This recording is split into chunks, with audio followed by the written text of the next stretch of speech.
बिना गुरु के संभव ही नहीं है। जिसके जीवन में गुरु नहीं है उसके जीवन में कोई बात बन ही नहीं पाती, ये सत्य है। एक पिता ने अपने पुत्र को कहा कि तुम्हें भी दीक्षा ले लेनी चाहिए। तो पुत्र ने कहा कि दीक्षा लेने की क्या आवश्यकता। बोले गुरु की कृपा में ज्ञान मिलेगा। बोले ज्ञान तो गीता से भी मिल सकता है। तो पिता ने कहा पढ़ो। पढ़ना प्रारंभ किया। कुछ 1-1.5 महीने में गीता पूरी पढ़ डाली। पिताजी बीच बीच में पूछते रहे, भाई समझ में आ रहा है? गुरु की आवश्यकता तो नहीं है? बोले नहीं पिताश्री, एकदम समझ में आ रहा है। गुरु क्या समझाएंगे, आजकल तो ऐसे वैसे ही मिल रहे हैं, उनको खुद ही नहीं समझ में आता, हम अपने से ही समझ लेते हैं और बहुत अच्छे से समझ रहे हैं। पिता भी प्रसन्न, चलो बच्चा सही दिशा में जा रहा है, गीता का पाठ कर रहा है। 1-1.5 महीने में गीता पढ़ डाली। एक दिन पिताजी आए, गीता की पुस्तक लेकर के बैठा था और जैसे ही पिताजी कमरे में पहुंचे पूछा, क्यों भाई कैसा चल रहा है, समझ में आ रहा है? पिताजी समझ में आ गया। तो फिर क्या निर्णय लिया, कैसे जिंदगी जियोगे? निकाली पिस्तौल, पिताजी के कनपटी पे लगा के यही निर्णय लिया है। क्या भाई, क्या ये क्या है यार? अरे बाप घबराया, महाराज बंदूक की गोली, कहें कुछ दिमाग में घुसा, कहें हाँ पिताजी घुसा, कहें क्या, कहें आप मरने के लिए तैयार हो जाइए। पिता चिंतित हो गया, कहने लगा तुम्हारा दिमाग खराब है, मैं बाप हूं तुम्हारा। जैसे ही कहा कि मैं बाप हूं तुम्हारा, वो बच्चा मुस्कुराया, कहने लगा अरे न कोई किसी का बाप है, न कोई किसी का बेटा है। पिताजी गीता में यही लिखा है, आप हमारे बाप हो ही नहीं सकते। इस जन्म में आप हमारे बाप हैं, पिछले जन्म में हो सकता है मैं आपका रहा, आगे फिर हम ही आपके होंगे। कहां से आप हमारे बाप हैं? आप मरने के लिए तैयार हो जाइए। पिता घबराया, बोलने लगा अरे मैं मर जाऊंगा। पिता के ये बात कहने पर बच्चे ने कहा, लगता है आपने गीता नहीं पढ़ी। नयनम छिद्दन्ति शस्त्राणि नयनम दहति पावकः न चैव क्लेदयन्तापो न शोष्यति मारुतः। न अग्नि आपको जला सकती है पिताजी, न शस्त्र आपको काट सकते हैं, न वायु आपको सुखा सकती है। यहाँ कोई नहीं मरता, हम सब अमर हैं, आप निश्चिंत रहिए, आप मरेंगे नहीं। अरे बेटा मजाक मत कर, गोली चल जाएगी, तड़प करके मरूंगा। पिताजी से कहा, तड़प करके कैसे मरेंगे, तुम व्यर्थ चिंता करते हो। क्या लेकर आए थे, क्या लेकर जाओगे? अरे इससे तुमको क्या मिलेगा? अपने बहन अपनी मां के बारे में सोचो। उसने कहा कि सोचना तो हमने छोड़ दिया। असोच्या नन्न सोचस्तम प्रज्ञावादांस भाषसे। पिताश्री सोचना अब हमारा काम नहीं है, हमारे जीवन के रथ का सारथी स्वयं भगवान है, अब वो सोचेगा, हमें तो केवल करना है, सीधी सी बात। पिताजी ने कहा कि इससे तुम्हें क्या मिलेगा? बच्चे ने कहा पिताजी आपको मोक्ष मिलेगा और हमें आपकी संपत्ति मिलेगी। पिता समझ गए, बिना गुरु के जो ज्ञान लेने की कोशिश करता है वो ऐसा ही ज्ञान लेकर के आता है।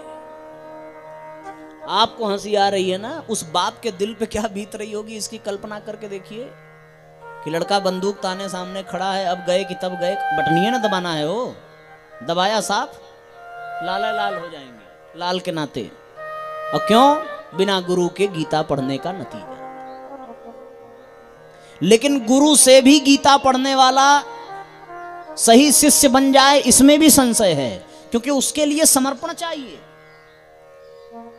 एक शिष्य गया गुरुजी के पास, कहा गुरुदेव हमें अपना चेला बना लीजिए। गुरुजी प्रसन्न, मजबूत चेला है, बना लिए। और जब चेला बन गया तो कहा गुरुजी सुनाइए कुछ। गुरुजी टेंशन में आ गए, सुनाइए कुछ। तो कहे तुमको राम कथा सुनाते। अरे ना ना ना, राम कथा तो बहुत फालतू चीज है, कोई ऊंची चीज सुनाइए, हम आपको गुरु बनाए हैं राम कथा सुनने के लिए नहीं। राम कथा तो आती है, थोड़ा और ऊपर चलिए। कहे भागवत, कहे भागवत भी बहुत अच्छी चीज नहीं है, बहुत खास नहीं है, इससे ऊपर थोड़ा उठिए। कहे गीता, कहे हाँ ये ठीक है, कुछ ठीक है। अब चलिए यही सुनाइए। अब गुरुजी गीता का ज्ञान देने लगे। गीता महात्म्य का श्लोक उन्होंने पढ़ करके सुनाया। सर्वोपनिषदो गावो दोग्धा गोपाल नंदन।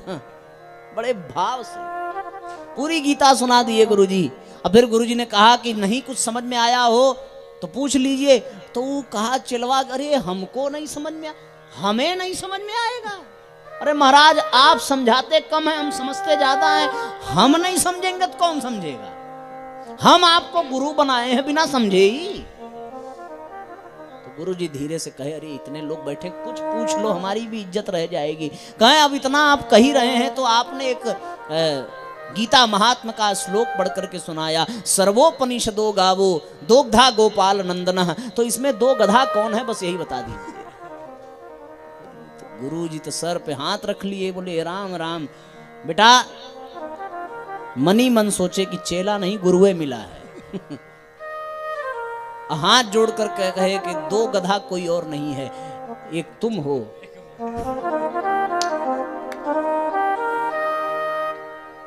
ये हालत है। ऐसे ऐसे शिष्यों की तो क्या बताएं। इतने विद्वान शिष्य हैं, माने गुरुओं जी को मात दे रहे हैं। घनघोर वर्षा हो रही थी, गुरुजी विश्राम कक्ष में लेटे थे। शिष्य से कहने लगे कि बाहर गाय भीग रही है, जरा उसको खूंटे से मुक्त कर दो, बारिश हो रही होगी। तो शिष्य ने कहा कहां बारिश हो रही है गुरुदेव? कहें बारिश हो रही है, बाहर जाके देखो। कहें बिल्ली बाहर से भाग के आई है, छू के देखिए, भीगी होगी तो हो रही होगी। नहीं भीगी होगी तो नहीं होगी। और देखे बिल्ली भीगी निकली, भीगी बिल्ली। कहें गाय को मुक्त कर दो। कहें अरे महाराज, मुक्त करने की सामर्थ्य तो गुरु के भीतर होती, शिष्य कहां से मुक्त कर सकता है? गुरुदेव आप मुक्त करिए। और गुरुजी बेचारे टार्च लेके गए गैया बांधे, क्या करेंगे? ये तो हालत ऐसे ऐसे शिष्यों की। विश्राम करने लगे, कहे बत्ती बंद कर दो। शिष्य बेचारा रजाई में पड़ा था। कहे गुरुदेव लक्ष्मण जी को याद करिए। कहे का मतलब? कहे मतलब ये मुदो आंख कतौ कुछ नहीं, आंख बंद करिए, बत्ती अपने आप बंद हो जाएगी। मनी मन गुरुजी कहे धन्य हो हमारी किस्मत। सवेरे कोई बढ़िया यजमान आया, बढ़िया लड्डू उड्डू लेकर के, तो फिर इशारा किए प्रसाद लोगे? तो शिष्य बोला गुरुदेव रात की 2 आज्ञा का पालन नहीं किया, अब तक परेशान हूं। अब इसको भी ना माने तो मुझसे ज्यादा बुरा शिष्य कौन होगा? लाइए तुरंत, आपका प्रसाद हम नहीं लेंगे तो कौन लेगा? ऐसे शिष्य बनना हो तो दीक्षा लेने का तात्पर्य बेकार हो। इसलिए पूर्ण समर्पण के साथ शिष्य बनिए, गुरु का वर्ण करिए, तब जाकर के जीवन शानदार बनेगा।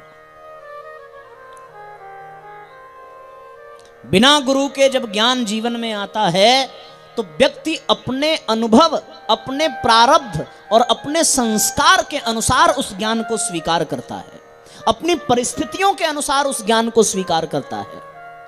जो जिस परिस्थिति में रहेगा उसी परिस्थिति में वो अपने ज्ञान को पूर्ण मानता है, बिना गुरु के। और यदि गुरु के द्वारा ज्ञान मिले तो जो पूर्ण होता है वही मिलता है। आपने अंधों की कहानी सुनी होगी कि अंधों के गांव में कोई हाथी आया और सब अंधों ने अपने अपने ज्ञान के आधार पर हाथी का परिचय कराया। किसी ने कान पकड़े तो हाथी सूप जैसा, किसी ने गोड़ पकड़े तो हाथी मूसल जैसा, किसी ने पूंछ पकड़ी तो हाथी सांप जैसा। कोई हाथी की शुद्ध परिभाषा न कर सका। क्यों? क्योंकि उन अंधों के जीवन में कोई प्रकाश दिखाने वाला गुरु नहीं था। इसलिए गुरु की बड़ी आवश्यकता है। बिना गुरु के ज्ञान के व्यक्ति का जीवन नरक के समान है। जब जीवन में गुरु आ जाए तो व्यक्ति महान बन जाता है। और बिना गुरु के आप ज्ञान लेना चाहेंगे तो वही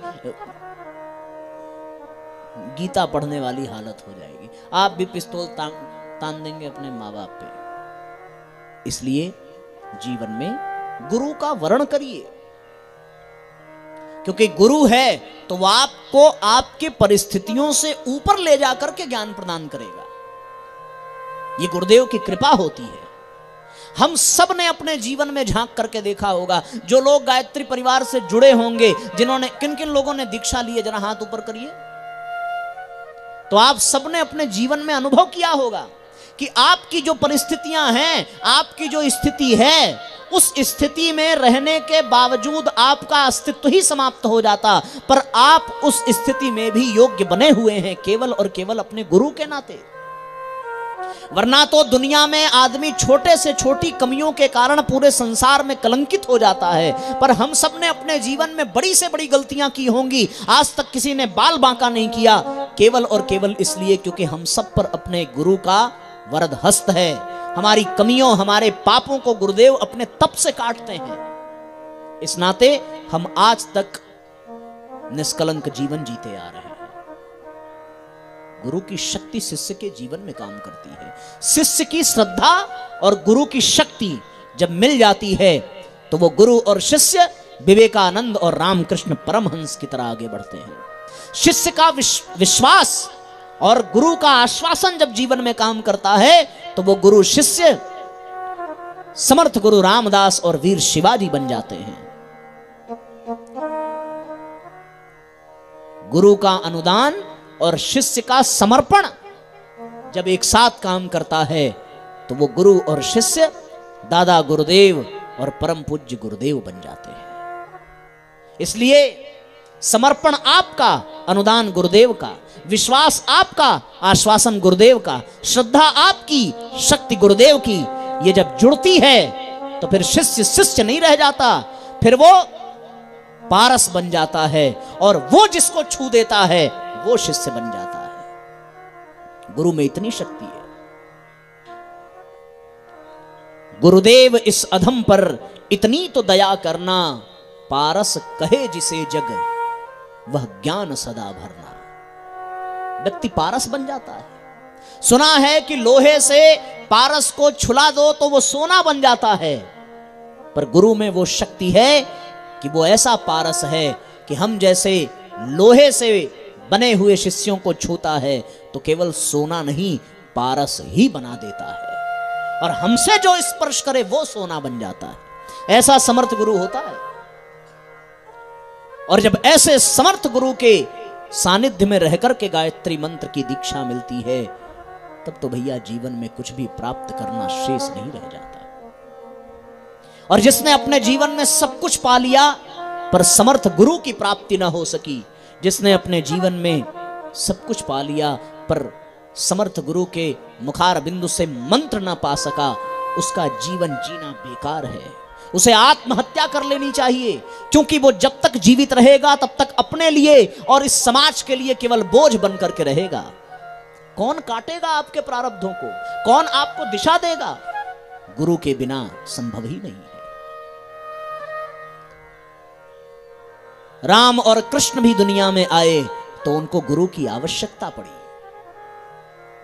राम भगवान ने 3 गुरु बनाए, विश्वामित्र, वशिष्ठ और अगस्त ऋषि को अपना गुरु बनाया।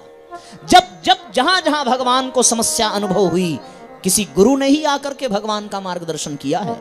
ताड़का का वध करने राम अवश्य गए, पर वध करने की प्रेरणा, वध करने का उपाय विश्वामित्र ने बताया था। वन में राम अवश्य गए, पर राम को तपस्वी बनाने की कला वशिष्ठ के आंगन में मिली थी, माता अरुंधति के आंचल में मिली थी। राम ने रावण का वध अवश्य किया, पर आदित्य स्तोत्र की सिद्धि अगस्त ऋषि के माध्यम से उनको मिली थी। यदि ये गुरु न होते तो राम राम न होते। राम यदि राम हैं तो राम के रामत्व का कारण उनके गुरु हैं। यदि गुरु न होते तो राम राम न बन पाते। लवकुश ने अवश्य सीता की कोख से जन्म लिया, निस्संदेह वो पवित्र आत्मा रहे होंगे, पर लवकुश को लवकुश बनाने का श्रेय उनके गुरु वाल्मीकि को जाता है। ध्रुव ने अवश्य कदम बढ़ाए होंगे श्री हरि के दर्शन के लिए, पर ध्रुव के प्रभु प्राप्ति में यदि कोई सहायक बना तो उनके गुरु मुनि नारद ही बने। प्रहलाद ने अवश्य खंभे को तोड़ करके नरसिंह को प्रकट किया होगा, पर यह पात्रता, यह विश्वास उनके मन में भरने वाले उनके गुरु नारद जी ही थे। बिना गुरु के शिष्य का कल्याण नहीं हो सकता। जिन जिन का कल्याण हुआ है उनके जीवन में कोई न कोई गुरु अवश्य रहा है। नरेंद्र यदि विवेकानंद बने तो केवल रामकृष्ण परमहंस के नाते बने। और नरेंद्र ने विवेकानंद लिखा भी है कि मेरे गुरु में इतनी शक्ति है कि वो लाखों लाख विवेकानंद पल भर में संकल्प मात्र से पैदा कर सकते हैं। मैं जो कुछ भी हूं अपने गुरु के नाते हूं। इसलिए भैया जीवन में गुरु का वर्ण करिए। तुम्हारे माँ बाप तुम्हें एक जन्म तक प्यार करेंगे, उसके बाद उनसे कोई रिश्ता नहीं रह जाएगा, पर तुम्हें जन्म जन्मांतरों तक प्यार करने वाला यदि कोई है तो वो केवल और केवल गुरु होता है। और मजे की बात यह है कि परम पूज्य गुरुदेव ने कहा कि जो मेरी शरण में आएगा मैं उसे आश्वासन देता हूं कि जब तक उसको मुक्ति नहीं मिलेगी तब तक मैं ये संसार छोड़ करके जाने वाला नहीं हूं। मैं अपने प्रत्येक शिष्य को मुक्त करके जाऊंगा। ऐसा गुरु बड़े भाग्य से मिलता है।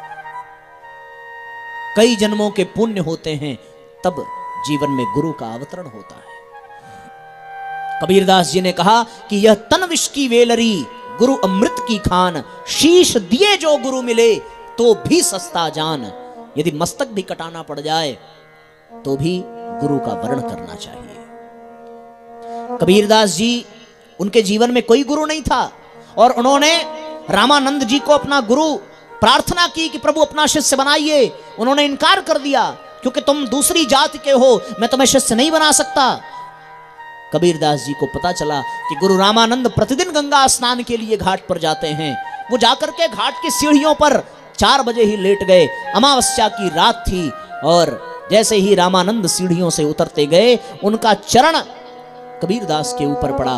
राम राम कहते हुए घबराए। कबीरदास ने राम को ही गुरु मंत्र माना और रामानंद को अपना गुरु माना। कबीरदास के नाते रामानंद भी महापुरुषों की श्रेणी में दुनिया उनको जान गई। ऐसे शिष्य तो जीवन में भैया गुरु का होना बहुत जरूरी है। और गुरु हो तो उसके प्रति इतना विश्वास हो कि यदि वो दिन को रात कहे तो मानने से कभी डरना नहीं चाहिए। यदि वो रात को दिन कहे तो गुरु ने कहा है, इसलिए कभी संशय होना ही नहीं चाहिए। यदि परम पूज्य गुरुदेव ने यह कहा होगा कि सतयुग की वापसी होगी, नवयुग का अवतरण होगा, तो आंख बंद करके विश्वास करना ही सच्चा शिष्यत्व है। गुरु और शिष्य का संबंध पति और पत्नी के जैसा होना चाहिए। आध्यात्मिक दृष्टि से जितना समर्पण शिष्य को गुरु के प्रति करना चाहिए, ये बिल्कुल वैसा ही जो लौकिक दृष्टि से पत्नी अपने पति को करती है, ऐसा समर्पण होना चाहिए। एक व्यक्ति कबीरदास जी के पास गया, बोला हमारे घर में बड़ी अशांति है, बड़ा क्लेश है, बड़ा कलह है, उसका कारण क्या है? कबीरदास जी ने कहा कल दोपहर में आना। दोपहर में जब वो गया, वो आकर के बैठा और भरी दोपहरी में कबीरदास जी ने कहा अपनी पत्नी को बुला करके कि देवी, मुझे आज मीठा खाने का मन कर रहा है, जरा कुछ मीठा लेते आना। पत्नी आई बाहर और मीठा की जगह प्लेट में नमक देकर के चली गई। कबीरदास जी ने चम्मच उठाया और 1 चम्मच नमक खा करके पानी पिया। व्यक्ति वहीं बैठा देखता रहा। फिर थोड़ी देर बाद कबीरदास जी ने कहा कि देवी कुछ दिखाई नहीं दे रहा है, दोपहर का समय, जरा लालटेन जला करके दे दो। ले आई जला करके पत्नी लालटेन। वो आदमी पगला गया, महाराज आपका दिमाग खराब है, दोपहर में लालटेन चाहिए और वो मीठे की जगह नमकीन दे गई, आप उसको भी कटक गए। कबीरदास ने कहा यदि परिवार में शांति चाहिए तो ऐसा ही समर्पण होना चाहिए। पत्नी ने यदि मीठे के बजाय नमक दिया तो भी आंख मूंद करके खा लो, क्योंकि पत्नी ने दिया है। और पत्नी का समर्पण देखो कि मैंने भरी दोपहरी में भी लालटेन की मांग की है। उसने प्रश्न नहीं किया कि क्यों चाहिए, उसे लगा पति को आवश्यकता है, आंख मूंद करके देना चाहिए। जिस दिन ऐसा समर्पण अपने गुरु के प्रति होगा, उस दिन कोई भी व्यक्ति सच्चा शिष्य बनने से कभी पीछे नहीं हटेगा। और गुरुदेव की चेतना, गुरुदेव की शक्ति उसके भीतर काम करेगी। उसका जीवन स्वयं गुरु के समान बनता चला जाएगा। हम सबके जीवन में ऐसा समर्पण होना चाहिए। हम सबके जीवन में ऐसा विश्वास अपने गुरु के प्रति होना चाहिए, तब जाकर के जीवन गुरु के काम आ सकेगा। और भैया एक और बात बता दूं कि गुरु कभी कभार खुद भगवान गुरु बनकर के आते हैं। किसी एक युग में एक बार ऐसा होता है जब परमात्मा इस दुनिया में खुद गुरु बनकर के आता है। वो त्रेता युग में बनकर आए थे, और जब त्रेता युग में गुरु बनकर के आए तो उन्होंने केवल कुछ लोगों को शिष्य बनाया। किसको शिष्य बनाया? सुग्रीव को। किसको शिष्य बनाया? विभीषण को। और जिनको शिष्य बनाया उनको राम से मिला दिया। वो गुरु कौन था? वो कोई और नहीं था, स्वयं शिव के अवतार हनुमान जी थे। और जब वो गुरु बनकर के आए तो शिष्यों ने ही ये गाया होगा, जय जय जय हनुमान गोसाई, कृपा करहु गुरुदेव की नाई। गुरु की तरह कृपा करने वाला कौन? हनुमान जी। और जिनके ऊपर कृपा की उसे राम से मिला दिया। फिर वही भगवान द्वापर युग में आए, तब वो गुरु बनकर के आए। और फिर इस संसार ने उनको कहा, क्या कहा? कृष्णम नारायणम वंदे, कृष्णम वंदे व्रजप्रियम, कृष्णम द्वैपायनम वंदे, कृष्णम वंदे जगत गुरुम। वो कृष्ण जगत गुरु बनकर के आए, पर शिष्य केवल दो को बनाया, एक अर्जुन को, एक उद्धव को। और जिसको बनाया उसका कल्याण हुआ। गीता अवश्य गाई, उस गीता का लाभ प्रत्येक को मिला, पर जो लाभ अर्जुन को मिला, जो लाभ उद्धव को मिला, वो किसी को नहीं मिला। क्यों? क्योंकि उन्होंने कृष्ण से दीक्षा ली, कृष्ण को गुरु बनाया, तब जाकर के उनको ये लाभ मिला। इस जगत के प्रत्येक प्राणियों ने प्रार्थना की होगी कि भगवान त्रेता में आए तो कुछ लोगों को शिष्य बनाया, द्वापर में आए कुछ लोगों को शिष्य बनाया, अब की बार आना तो कुछ को नहीं सबको बनाना। तो फिर वो भगवान भी प्रसन्न हुआ और उन्होंने ये आश्वासन दिया होगा कि मैं जब कलयुग में अवतरित होकर के आऊंगा और गुरु की भूमिका निभाऊंगा तो फिर पूरी दुनिया को अपना शिष्य बनाऊंगा। और फिर किसी शिष्य ने मुस्कुराते हुए ये गाया होगा, स्वयं भगवान हमारे गुरु, परम सौभाग्य हमारा है। स्वयं भगवान हमारे गुरु, ये भाग्य हमारा है। स्वयं नारायण नर तन धरे हमारे बीच पधारा है। स्वयं नारायण नर तन धरे हमारे बीच पधारा है। स्वयं भगवान हमारे गुरु, परम सौभाग्य हमारा है। स्वयं भगवान हमारे गुरु, परम सौभाग्य हमारा है। गुरु तो आते जाते पर नारायण कभी कभी आते। गुरु तो आते जाते पर नारायण कभी कभी आते।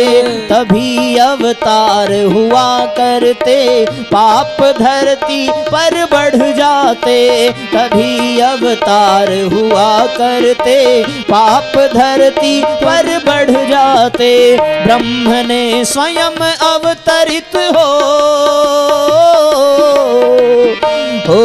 ब्रह्म ने स्वयं अवतरित हो, धरा का भार उतारा है। स्वयं भगवान हमारे गुरु, परम सौभाग्य हमारा। दोनों हाथ ऊपर उठा करके एक साथ तालियां बजाते हुए, परम सौभाग्य हमारा है। स्वयं नारायण नर तन धरे हमारे बीच पधारा है। स्वयं नारायण नर तन धरे हमारे बीच पधारा है। स्वयं भगवान हमारे गुरु, परम सौभाग्य हमारा है। स्वयं भगवान हमारे गुरु, परम सौभाग्य हमारा है।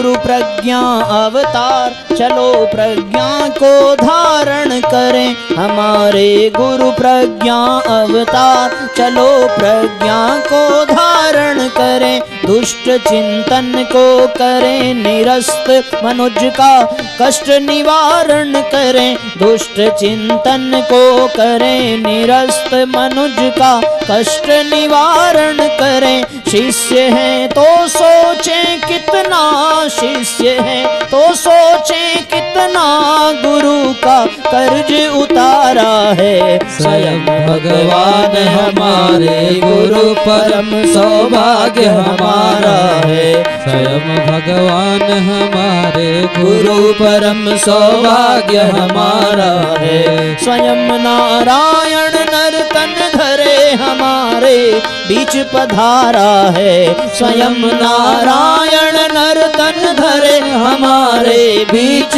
पधारा है। स्वयं भगवान हमारे, गुरु परम सौभाग्य हमारा है। स्वयं भगवान हमारे, गुरु परम सौभाग्य हमारा है।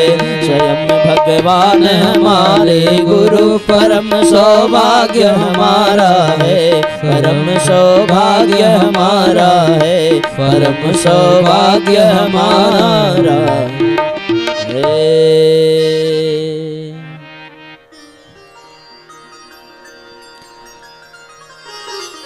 तो किसी एक युग में भगवान खुद कभी गुरु बन करके आता है, और ये सौभाग्य का विषय है कि हम सबके जीवन में फिर से गुरु आ रहे हैं।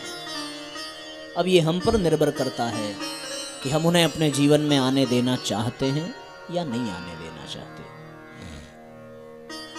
आपको कहीं जाने की जरूरत नहीं पड़ती, आप तो यहां आए ना, पर आप कल्पना करके देखिए आप यहां क्यों आए। आप यहां इसलिए आए क्योंकि स्वयं परम पूज्य गुरुदेव प्रज्ञा पुराण के रूप में यहां आए, और सदगुरु की यही निशानी है कि वो आपको नहीं बुलाता, वो आपके घर, आपके गांव खुद चल करके आता है और आवाज लगाता है। उसकी आवाज सुन करके जो उठ करके खड़ा हो जाता है वो उसकी कृपा का पात्र बनता है, और जो उसकी आवाज को सुनने के बाद भी अपना मुंह मोड़ लेता है वो उसकी कृपा से वंचित रह जाता है। सूर्य प्रतिदिन उग रहा है, सबके लिए उग रहा है, पर उसका लाभ वही लेता है जो दरवाजा खिड़की खोल करके बाहर धूप में निकल कर आता है। यदि वो दरवाजे को बंद करके रखे, अपनी खिड़कियों को बंद करके रखे, प्रकाश में ना आवे, तो दोष सूर्य का नहीं होता, दोष उस व्यक्ति का है। उसी प्रकार गुरुदेव आपके गांव में चलकर आए हैं, इस कथा के माध्यम से, प्रज्ञा पुराण के माध्यम से, हमारे माध्यम से। पर अब भी अगर आप उनकी पुकार को न सुन सके, और यदि आपने उनको अपना गुरु न बनाया, यदि आपने अपने आप को शिष्य के रूप में उनको समर्पित न किया, तो इसमें दोष गुरुदेव का नहीं होगा। फिर जब आप जीवन के किसी ऐसे पड़ाव पर पहुंच करके ये पश्चाताप करेंगे कि काश हम भी एक गुरु बना लिए होते तो हमारा भी जीवन धन्य बन जाता, तो आपको आज का दिन याद आएगा और मेरी ये बात याद आएगी कि वो अवसर चूक गया। अन्यथा आज हम भी किसी श्रेष्ठ समर्थ गुरु के शिष्य होते और हमारा भी जीवन धन्य बन जाता। ऐसे अवसर को मत चूकिए, भगवान खुद गुरु बन करके आए हैं। मुझे एक बात याद आती है, आप लोग जो अध्यात्म जगत के जानकार होंगे उन्होंने करपात्री जी महाराज का नाम सुना होगा। करपात्री जी से उनके गुरु नागू जी महाराज ने कहा था कि तुम्हें शांति कुंज के बारे में पता है? तो उन्होंने कहा कि हाँ साहब पता है, गायत्री तीर्थ है, पंडित श्री राम शर्मा आचार्य जी उसके संचालक हैं। उनके गुरु ने करपात्री जी से कहा था कि यदि ब्रह्मा, विष्णु और महेश तीनों शक्तियों को एक ही शरीर में देखना हो तो तुम शांति कुंज जाकर के उनके दर्शन कर लेना। इस समय तीनों शक्तियां एक साथ पंडित श्री राम शर्मा आचार्य के माध्यम से इस धरती पर उतर करके आई है। ऐसे एक नहीं अनेकों उदाहरण हैं। जब उन उदाहरणों को सुन करके सहज ये विश्वास हो जाता है कि परम पूज्य गुरुदेव कोई और नहीं, यही गुरु हैं, यही ब्रह्मा है, यही विष्णु है, यही शिव है। आप लोगों ने सुना होगा, मां आनंदमयी का नाम सुना होगा ना। हमारे बनारस में भी उनका आश्रम है और बहुत जगह उनके आश्रम है। बड़ी सिद्ध, बड़ी साध्वी मां आनंदमयी, तपस्विनी। कनखल में उनका आश्रम था। गुरुदेव माताजी शांति कुंज में रहने लगे। उन्होंने गुरुदेव माताजी को आमंत्रण दिया। गुरुदेव माताजी के साथ उनके शिष्य भी एक थे जो उनकी गाड़ी में बैठ करके उनके आश्रम गए।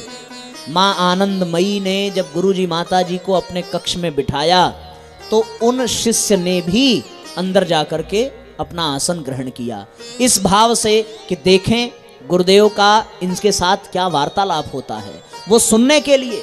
और मां आनंदमयी ने गुरुदेव के पांव पखारे, माताजी के पांव पखारे और नेत्रों में आंसू लेकर के प्रार्थना करते हुए कहने लगी, भगवान पिछली बार जब आप आए थे तो मैं आपको केवल जूठे बैर खिला पाई थी और आप अकेले आए थे।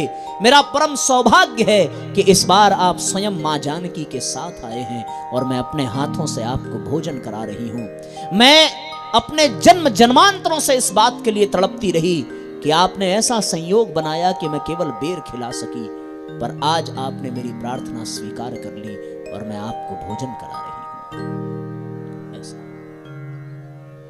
अब अगर इन बातों को सुनकर के भी भरोसा ना हो तो ये मान लेना कि तुम्हारे संस्कार, तुम्हारे प्रारब्ध ऐसे तुम्हें बांध करके जकड़े हुए हैं कि तुम भगवान की आवाज को पहचान भी नहीं पा रहे हो।